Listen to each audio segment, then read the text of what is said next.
Hello viewers, நீங்கள் use பண்ணிட்டு இருக்க லேப்டாப்போ சிஸ்டமோ வாங்கி 2 வருஷத்துக்கு மேலே ஆயிடுச்சா? அப்போ நான் சொல்லக்கூடிய இந்த டிப்ஸ் அண்ட் ட்ரிக்ஸ் எல்லாத்தையுமே நீங்கள் உங்கள் லேப்டாப்லையோ இல்லை உங்கள் டெஸ்க்டாப்லையோ செஞ்சு பாருங்கள். நீங்கள் எதுக்காக செஞ்சு பார்க்கணும் ப்ரோ அப்படின்னு கேட்குறது என் மைண்டுக்கு கேட்குது. ஸோ எதுக்காக அப்படின்னா, உங்களோட லேப்டாப்பில் இருக்கக்கூடிய battery, RAM, display, hard display இதெல்லாம் எப்படி இருக்குது, கரெக்டான கண்டிஷனில் இருக்கா, இல்லை அதை நீங்கள் எப்போ மாற்றணும் அப்படின்றத நீங்கள் ஐடென்டிஃபை பண்ணிக்கணும் இல்லையா? அதுக்கான டிப்ஸ் அண்ட் ட்ரிக்ஸை தான் நான் இப்போ உங்களுக்கு சொல்லித்தர போகிறேன். ஸோ அதனால் நான் என்ன சொல்லித்தரேனோ அது எல்லாத்தையுமே உங்களோட லேப்டாப்லையும் உங்களோட டெஸ்க்டாப்லையும் நீங்கள் செஞ்சு பாருங்கள். டெஸ்க்டாப்பாக இருந்தால் நிறைய வேரியேஷன்ஸ் இருக்கும். ஸோ லேப்டாப்பாக இருந்தால் அது சில வேரியேஷன்ஸ் இருக்கும். சரிங்களா? ஸோ நீங்கள் மேக்ஸிமம் ஸ்ட்ராட்டஜி ஒன்று தான். ஸோ அதனால் நான் சொல்லக்கூடிய ஸ்ட்ராட்டஜியை நீங்கள் எதுக்குனாலும் யூஸ் பண்ணலாம். மேக்ஸிமம் இப்போ எல்லோரும் நம்ம லேப்டாப் தான் யூஸ் பண்ணிட்டு இருக்கோம் அப்படின்றதுனால லேப்டாப்புக்கே நீங்கள் ஃபஸ்ட்டு இது செஞ்சு பாருங்கள். சரிங்களா? நீங்கள் நம்ம சேனலுக்கு இப்போ தான் வரீங்க அப்படின்னா நம்ம சேனலான டெக்-nLITE சப்ஸ்கிரைப் பண்ணி வச்சுக்கோங்க. கூடவே இருக்க பெல் ஐக்கானை கிளிக் பண்ணி வச்சுக்கோங்க. அப்போ தான் நான் போடக்கூடிய வீடியோ உடனுக்குடன் உங்களுக்கு கிடைக்கும். அதுபோக உங்களுக்கு வேறு ஏதாவது இது மாதிரி ரிலேட்டடான வீடியோஸ் ஏதாவது வேணும் அப்படின்னா கமெண்ட்டில் சொல்லுங்கள். அதுக்கேற்ற மாதிரி நான் உங்களுக்கு வீடியோ அப்லோட் பண்ணுறேன். நான் உங்கள் கோபிநாத் பாண்டியன். வாங்க நம்ம வீடியோக்குள்ளே போகலாம். நம்ம பார்க்கக்கூடிய இந்த ஹார்ட்வேர் டிப்ஸ் அண்ட் ட்ரிக்ஸில் ஃபஸ்ட்டு ஹார்ட்வேர் டிப் எது பார்க்க போகிறோம் அப்படின்னா, அது நம்ம பேட்டரியை பற்றி தான். என்னங்க பேட்டரியை தான் எடுத்தோடனே சொல்கிறீங்க அப்படின்னா, ஏன்னா நம்ம லேப்டாப்பில் நிறையா பேர் ஃபேஸ் பண்ணக்கூடிய ஒரே ஒரு பெரிய விஷயம் என்ன அப்படின்னா, நம்மளுக்கு பேட்டரி நிற்காமல் போகிறது. நம்ம பேட்டரியை எப்போ மாற்றணும்னு தெரியாமல் சார்ஜ்லேயே யூஸ் பண்ணி அந்த பேட்டரியை இன்னும் கொஞ்சம் மேற்கொண்டு ப்ராப்ளம் ஆக்கி அது மூலமாக மற்ற ஹார்ட்வேர் ப்ராடக்ட்ஸையும் ஃபெயில் பண்ண வைக்கிறது. ஸோ இதை தவிர்க்கணும் அப்படின்னா நம்ம அதுக்கு முதல்ல பேட்டரியை செக் பண்ணி ஆகும். வாங்க நம்ம அந்த பேட்டரி கண்டிஷனையும் அந்த பேட்டரியில் யூஸ் ஆகக்கூடிய ப்ரோக்ராம்ஸு மற்ற விஷயங்கள் எல்லாத்தையுமே தெரிஞ்சுக்கலாம். வாங்க. நீங்கள் பேட்டரியை பற்றி தெரிஞ்சுக்கிறணும் அப்படின்னா, நீங்கள் லேட்டஸ்ட்டாக Windows 10 and 11 யூஸ் பண்ணிட்டு இருந்தீங்க அப்படின்னா அதில் கிராஃபிக்கல் மோடில் நீங்கள் செட்டிங்ஸில் போய் பவரில் நம்ம மொபைலில் செக் பண்ணுற மாதிரியே பவர் டைப் பண்ணுங்கள். இங்கே உங்களுக்கு வரும் பவர் கெப்பாசிட்டி வரும். ஸோ வியூ டீட்டெயில்டு பவர் அப்படின்னு சொல்லி கொடுத்தீங்க அப்படின்னா இங்கே கீழே ஓப்பன் ஆகும். இதில் பார்த்தீங்க அப்படின்னா எந்தெந்த நேரத்தில் என்னென்ன ஆப் ரன் ஆகுது, எவ்வளோ ஆப்ஸ் நம்மளோட பவரை கன்சியூம் பண்ணுது அப்படின்றத நம்ம தெரிஞ்சுக்கலாம். பார்த்தீங்களா? இங்கே கேன்வா அதிகமான பவர் கன்சியூம் பண்ணுது. மைக்ரோசாஃப்ட் எட்ஜ் பவர் அதிகமாக கன்சியூம் பண்ணிருக்கு.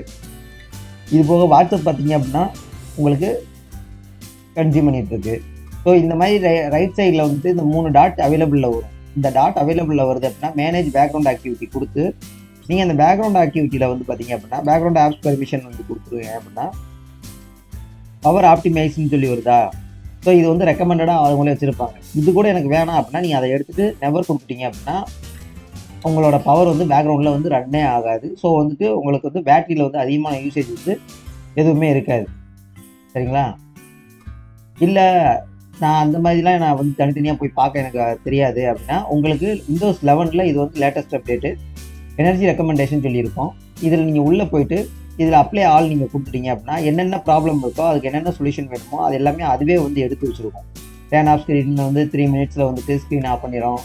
அதுக்கப்புறம் டிவைஸோட டீப் ஸ்லீப் போகிறது 3 நிமிஷத்தில் போகணுமா அப்படின்றது எல்லாமே பவருக்கு உண்டான கெப்பாசிட்டி என்னென்ன எனர்ஜி ரெக்கமெண்டேஷன் இருக்கோ எல்லாத்தையுமே எடுத்துரும். நம்ம இதை அப்ளைன் மட்டும் கொடுத்தா போதும், எல்லாமே எனர்ஜி ரெக்கமெண்டேஷன் கொடுத்துரும். பார்த்தீங்களா? ஃபுல்லாக எல்லாமே மாறி அந்த க்ரீனில் வந்துச்சா. ஸோ கோ க்ரீன் மெத்தட் கொடுக்கும். சரிங்க சார், இப்போ நான் பேட்ரி என்ன கண்டிஷனில் இருக்குது அதை தான் நீங்கள் சொல்கிறேன்னு சொன்னீங்க அப்படின்றது நீங்கள் கேட்குறது எனக்கு தெரியுது. அதுக்கு நம்ம என்ன செய்யணும் அப்படின்னா, முதல்ல சிஎம்டி போய் ரைட் கிளிக் பண்ணி ரன்னஸ் இந்த மாதிரி ரன்னஸ் அட்மினிஸ்ட்ரேட்டர் கொடுத்து கமெண்ட் மோட ஓப்பன் பண்ணதுக்கப்புறம் power CFG space slash battery report அப்படின்னு சொல்லி கொடுத்தீங்க அப்படின்னா உங்களுக்கு இந்த மாதிரி ஒரு யூஆர்எல் கிடைக்கும். அதாவது லொக்கேஷன். இந்த லொக்கேஷன் நீங்கள் காப்பி பண்ணி, சரிங்களா, இந்த லொக்கேஷனை காப்பி பண்ணி நீங்கள் ப்ரௌசரில் போட்டிங்க அப்படின்னா உங்களுக்கு இந்த மாதிரி பேட்ரி ரிப்போர்ட் அப்படின்னு சொல்லி ஒரு ரிப்போர்ட் கிடைக்கும். சரிங்களா? அதில் பார்த்தீங்க அப்படின்னா உங்களோட பேட்டரியோட கெப்பாசிட்டி எவ்வளவு, உங்களோட பேட்டரி மேனுஃபேக்சரர் யார், உங்கள் பேட்டரி டைப் என்ன, எல்லா டீட்டெயிலும் இதில் இருக்கும். அதுக்கு அடுத்து இப்போ கீழே வந்தீங்க அப்படின்னா கொஞ்சம் கொஞ்சமாக இறக்கி வந்தீங்க அப்படின்னா உங்கள் பேட்டரி கெப்பாசிட்டி யூசேஜ் அந்த நேரம் எவ்வளோ யூஸ் ஆகிருக்கு ஒரு டைம்லையும் உங்களோட பேட்டரி வேல்யூ எவ்வளவு அப்படின்றது வரும். அதுக்கு கொஞ்சம் கீழே இறக்குனீங்க அப்படின்னா இது பார்த்தீங்கன்னா கம்ப்ளீட் பேட்டரியோட ரிப்போர்ட். இதில் ரெட் மார்க்காக இருக்கிறது என்ன அப்படின்னா ஃபுல் சார்ஜ் ஆனதுக்கப்புறம் உங்களோட விண்டோஸ் அப்டேட் இல்லைனா பெரிய லெவலில் இருக்கக்கூடிய ப்ரோக்ராம்ஸ் நீங்கள் ரன் பண்ணுறீங்க அப்படின்னா அந்த டைமில் பேட்டரி கன்சியூம்ஷன் அதிகமாக இருக்கும். அதுதான் இந்த மாதிரி ரெட் மார்க்கில் இருக்கிறது உங்களுக்கு காமிக்கிறது. சரிங்களா? இது போக பார்த்தீங்கன்னா பேட்டரி யூசேஜ் ரிப்போர்ட் அப்படின்னு சொல்லி சார்ட்டாகவே உங்களுக்கு எடுத்து கொடுத்துருக்கோம். எதுக்கும் கீழே பார்த்தீங்க அப்படின்னா உங்களுக்கு இது 1 வீக்கான ரிப்போர்ட் இதில் இருக்கும். சரிங்களா? இது கீழே கம்ப்ளீட்டாக பார்த்துக்கலாம். உங்களோட யூசேஜ் ஹிஸ்ட்ரி இருக்குது பார்த்தீங்களா, எவ்வளோ நேரத்தில் நீங்கள் வந்து சார்ஜில் யூஸ் பண்ணியிருக்கீங்க, எவ்வளோ நேரத்தில் ஸ்டாண்ட் பையில் யூஸ் பண்ணியிருக்கீங்க அப்படின்ற எல்லா டீட்டெயிலும் இதில் வந்துடும் உங்களுக்கு. ஸோ உங்களோட பேட்டரியை பற்றின தான் கெப்பாசிட்டி ஹிஸ்ட்ரி, உங்களோட பேட்டரி வந்து எவ்வளோ கெப்பாசிட்டியில் இருக்குது அப்படின்ற இந்த ரிப்போர்ட்டும் வந்து இதில் வந்து உங்களுக்கு தெரிஞ்சிடும். இப்போ இந்த உங்களோட பேட்டரியோட கெப்பாசிட்டி தெரிஞ்சதுக்கப்புறம் உங்கள் பேட்டரியை எப்போ மாற்றணும் அப்படின்றத நீங்கள் தெரிஞ்சுக்கிறதுக்கு நான் உங்களுக்கு ஒரு டிப்ஸ் தெரிஞ்சுனேன் இல்லையா, அது என்ன அப்படின்னா, அது வேற ஒன்றும் இல்லைங்க. உங்களோட மேலே போயிடுவோம். ஃபர்ஸ்ட்டுக்கு உங்களோட battery capacity value divided by உங்களோட battery full charge capacity value, இதை போட்டு இன்ட்டு 100 போட்டீங்க அப்படின்னா உங்களோட பேட்டரியோட கரண்ட் சுச்சுவேஷன் என்ன அப்படின்றது வந்துடும். ஃபார் எக்ஸாம்பிள் இப்போ என்னது வந்து ரெண்டுமே ஈவனாக இருக்குது. ஸோ 100% என் பேட்டரி வந்து கரெக்டாக இருக்குது, சரிங்களா. இன்கேஸ் உங்களோட கெப்பாசிட்டியும் ஃபுல் சார்ஜிங் கெப்பாசிட்டியும் வேரி ஆச்சு அப்படின்னா அது எவ்வளோ வேரி ஆகுதோ அதுக்கேற்ற மாதிரி உங்களோட பேட்டரி வந்துட்டு ஸ்டோரேஜ் வந்து மாறும், சரிங்களா. அதுதான் கால்குலேஷன் பண்ணுறது தான் அந்த ஃபார்முலா. அது நீங்கள் போடுறீங்க அப்படின்னா அபவ் 50 மேலே இருந்தது அப்படின்னா ஓரளவு உங்களோட பேட்டரி மேனேஜபிள். 80க்கு மேலே இருந்ததுன்னா பிரச்சனை இல்லைன்னு அர்த்தம், சரிங்களா.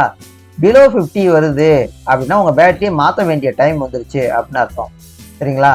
இல்லை என்னோட பேட்டரி வந்துட்டு 30% தான் வருது, பேட்டரி கெப்பாசிட்டிக்கும் ஃபுல் சார்ஜிங் கெப்பாசிட்டியும் நம்ம கால்குலேஷன் போட்டதுக்கப்புறம் பார்த்தீங்க அப்படின்னா 30% தான் வருது அப்படின்னா உங்களோட பேட்டரியை இமீடியட்டாக மாற்றுங்க. மாற்றிட்டு நீங்கள் யூஸ் பண்ணுங்கள். எதனால அப்படின்னா உங்களோட பேட்டரி பவர் ஃப்ளக்சுவேஷன் இருந்தது அப்படின்னா லேப்டாப்பில் மற்ற பிரகாரம் சின்ன சின்ன பார்ட்டிகல்ஸ் எல்லாமே அடிவாங்க ஆரம்பிச்சிடும். உங்களுக்கு யூஎஸ்பி ஒர்க் ஆகாது, ஸ்க்ரீனில் அப்பப்போ வந்து ப்ராப்ளம் வரும், அதுக்கப்புறம் வந்து கீபோர்டு ஒர்க் ஆகாமல் போகும், ஹார்ட் டிஸ்க் ப்ராப்ளம் வரும், ரேம் ப்ராப்ளம் வரும், இந்த மாதிரி சின்ன சின்ன ப்ராப்ளம்ஸாக வர ஆரம்பிக்கும். ஸோ அதனால நீங்கள் வந்து என்ன செய்யுங்க, பேட்டரி கெப்பாசிட்டியை வந்துட்டு லேசாக எடுக்காதீங்க. ஸோ பேட்டரியை ஃபஸ்ட்டு வந்து பார்த்து அதை ரீசனபிளாக மாற்றிடுங்க, சரிங்களா. இதுக்கு அடுத்ததான் நம்ம வந்து என்ன பார்க்க போகிறோம் அப்படின்னா நம்மளோட ரேம் கெப்பாசிட்டியை பற்றி நம்ம வந்து பார்க்க போகிறோம். நம்ம இன்ஸ்டால் பார்க்கக்கூடியது ரேம் அப்படின்னு சொல்லியிருந்தேன் இல்லையா. ஸோ இப்போ நம்ம ரேம் கெப்பாசிட்டியை பார்க்குறதுக்கு முன்னாடி நம்ம ரேம் வந்து பேசிக்காக வந்து எதில் செக் பண்ணுவோம் அப்படின்னா நம்ம ரிசோர்ஸ் மானிட்டரில் இல்லை டாஸ்க் பார் மேனேஜரில் வந்துட்டு செக் பண்ணிடுவோம். நம்ம கண்ட்ரோல் ஷிஃப்ட்டு எஸ்கேப் 3 அமுக்குனீங்க அப்படின்னா உங்களுக்கு இந்த மாதிரி டாஸ்க் மேனேஜர் ஓப்பன் ஆகிடும். அதில் வந்து பெர்ஃபார்மன்ஸ் ரெண்டாவது ஐக்கான் வந்து பெர்ஃபார்மன்ஸ், இது வந்து விண்டோஸ் 10 and 11 வச்சுருந்தீங்க அப்படின்னா இந்த மாதிரி ஓப்பன் ஆகும். இதில் வந்து உங்களோட டோட்டல் வேல்யூ எவ்வளவு, அதுக்கு கீழே வந்துட்டு எவ்வளோ கெப்பாசிட்டேஷன் போயிட்டுருக்கு, எவ்வளோ ஜிபி வந்துட்டு யூஸ் ஆகிட்டு இருக்கு, எவ்வளோ ஜிபி ஃப்ரீயாக இருக்குது அப்படின்ற எல்லா டீட்டெயிலுமே இதிலே வரும். உங்களுக்கு அதில் எவ்வளோ கமிட்டட் ஆகிருக்கு அப்படின்றதுமே வந்து உங்களுக்கு ஈஸியாக கிடச்சிடும், சரிங்களா. அதான் இதிலே கிடச்சது இல்லை ப்ரோ, இதுக்கப்புறம் நாங்கள் ரேமை பற்றி எல்லாம் தெரிஞ்சுக்க போகிறோம் அப்படின்னீங்க அப்படின்னா அது வேறு ஒன்றும் இல்லை. இப்போ இன்கேஸ் உங்களோட பழைய சிஸ்டம் இருக்குது, இல்லை உங்களோட பழைய லேப்டாப் இருக்குது, அந்த லேப்டாப்பில் ஏதோ ப்ராப்ளம் உங்களுக்கு வந்து நீங்கள் வந்து உங்கள் ஃப்ரெண்டுகிட்டையோ இல்லை வேலை சர்வீஸ் இன்ஜினியர்கிட்டையோ யார்ட்டையோ கொடுத்துருக்கீங்க, அவங்க வந்து ரேம்லாம் சேஞ்ச் பண்ணியிருக்கோம், இதுக்கப்புறம் வந்துட்டு உங்களோட சிஸ்டம் வந்து ரொம்ப பூஸ்ட் ஆகும், இல்லை ரேம் அப்கிரேட் பண்ணியிருக்கோம், அது வந்துட்டு இதுக்கப்புறம் ப்ராப்ளம் இருக்காது அப்படின்னு அவங்க சொல்கிறாங்க அப்படின்னா அதை வந்து எப்படி தெரிஞ்சுக்கிடுவீங்க. ஃபிசிக்கலாக நீங்கள் வந்து பார்த்தீங்க அப்படின்னா இங்கே இருக்க 8 ஜிபி என்ன வரும், 16 ஜிபி அப்படின்னு காமிச்சிடும்.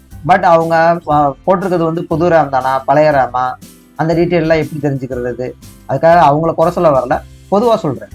ஸோ அதை வந்து என்ன அப்படின்னா கமாண்ட் ப்ராம்ப்டில் போனீங்க அப்படின்னா கமாண்ட் ப்ராம்ப்டில் இந்த இது எல்லாத்துக்குமே உங்களுக்கு வந்துட்டு டிஸ்பிளேல வரக்கூடிய அந்த கமாண்ட்ஸ் வந்து நீங்கள் யூஸ் பண்ணிக்கோங்க. கெப்பாசிட்டி வேல்யூ தெரிஞ்சுக்கிறணும் அப்படின்னா ஓகேங்களா, memory chip device calculator capacity அப்படின்றத வந்து அடிங்க, விஎம்சி அடிச்சு, சரிங்களா. அதில் வந்து பார்த்தீங்க அப்படின்னா இது வந்து புறமே பைட்ஸில் தான் உங்களுக்கு காமிக்கும். அதுக்கப்புறம் பார்த்தீங்க அப்படின்னா உங்களுக்கு வந்து சீரியல் நம்பர் தெரிஞ்சுக்கிறணும் அப்படின்னா அதில் வந்து சீரியல் நம்பர் அப்படின்றத கொடுத்தீங்க அப்படின்னா உங்களுக்கு வந்து உங்களோட சீரியல் நம்பர் வந்து தெரிஞ்சிடும், சரிங்களா. இப்போ உங்களோட மேனுஃபேக்சரர் யார் அப்படி தெரிஞ்சுக்கிறணும் அப்படின்னா உங்களோட மேனுஃபேக்சரர் வந்து சாம்சங் அப்படின்றது வந்து உங்களுக்கு தெரிஞ்சிடும். ஸோ இந்த மாதிரி உங்களோட டீட்டெயில் எல்லாத்தையுமே நீங்கள் வந்து எதில் பார்த்துக்கலாம், கமாண்ட் மோடில் நீங்கள் வந்து நான் அந்த கொடுத்துருக்க கமாண்ட் எல்லாத்தையுமே வச்சு நீங்கள் வந்து செக் பண்ணிக்கலாம். இல்லை ப்ரோ நான் என்ன தான் கமாண்ட் மோடில் செக் பண்ணாலும் சரி அவங்க எல்லாமே புது ரேம் தான் மாற்றிருக்காங்க, அப்புறம் வந்து எனக்கு வந்து சிஸ்டம் ஸ்லோவாக இருக்குது, அது ரேம்னால தானா அப்படின்னு டவுட் இருந்தது அப்படின்னா உங்களுக்கு இது மேலேயே பார்த்தீங்க அப்படின்னா ரிசோர்ஸ் மானிட்டர் அப்படின்னு சொல்லி ஒரு ஆப்ஷன் இருக்கும். அதை நீங்கள் கிளிக் பண்ணீங்க அப்படின்னா உங்களுக்கு இப்படி ஒரு ரிசோர்ஸ் மானிட்டர் ஓப்பன் ஆகும். இந்த ரிசோர்ஸ் மானிட்டரில் இந்த க்ரீன் கலரில் இருக்கிற மெமரின்றதை செலக்ட் பண்ணிக்கோங்க மேலே. அதுக்கு முன்னாடி இந்த க்ரீன் கலரில் இருக்கிறது எல்லாமே பார்த்தீங்க அப்படின்னா யூஸ்டு, இந்த ப்ளூ கலரில் இருக்கிறது அன்யூஸ்டு. ஸோ இப்போ பார்த்தீங்க அப்படின்னா க்ரீன் கலரில் எவ்வளோ யூஸ் ஆகிட்டு இருக்கு, கிட்டத்தட்ட 6 ஜிபி வந்து யூஸ் ஆகிட்டு இருக்கு. இதில் மேக்ஸிமம் வந்து ஒரு 800 MB ரிசர்வ்டு. ஸோ அதை நம்ம கால்குலேட் பண்ண முடியாது. அப்படி இருக்கையில் இந்த கமிட்டை வந்துட்டு நம்ம கிளிக் பண்ணோம் அப்படின்னா எவ்வளோ அதிகமான கமிட்மெண்ட் இருக்கோ அதை வந்து செலக்ட் பண்ணுங்கள். செலக்ட் பண்ணி அது வந்து எண்டு ப்ராசஸ் ட்ரீ கொடுத்தீங்க அப்படின்னா உங்களுக்கு சம்டைம்ஸ் டிஃபால்ட்டாக இருந்தது அப்படின்னா அது வந்து டெலிட் ஆகாது. அதை தாண்டி அதுக்கு அடுத்ததாக என்ன யூஸ் ஆகிட்டு இருக்கு அப்படின்றத பாருங்கள். ஸோ அந்த மாதிரி யூஸ் ஆகிட்டு இருக்கிறத வந்து செக் பண்ணிவிட்டு ஓபிஎஸ்ஸாக இருந்தது இந்த மாதிரி எது வேணுமோ உங்களுக்கு அதிகமான மெமரி வந்து எது கெப்பாசிட்டியில் எடுத்துக்கிட்டு இருக்கு அப்படின்றத பார்த்து அதை நீங்கள் செலக்ட் பண்ணி எண்டு ப்ராசஸ் நீங்கள் கொடுத்துட்டீங்க அப்படின்னா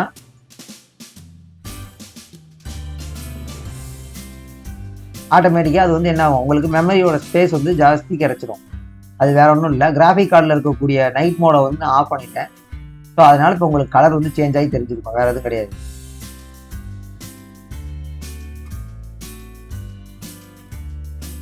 ஓகேங்களா?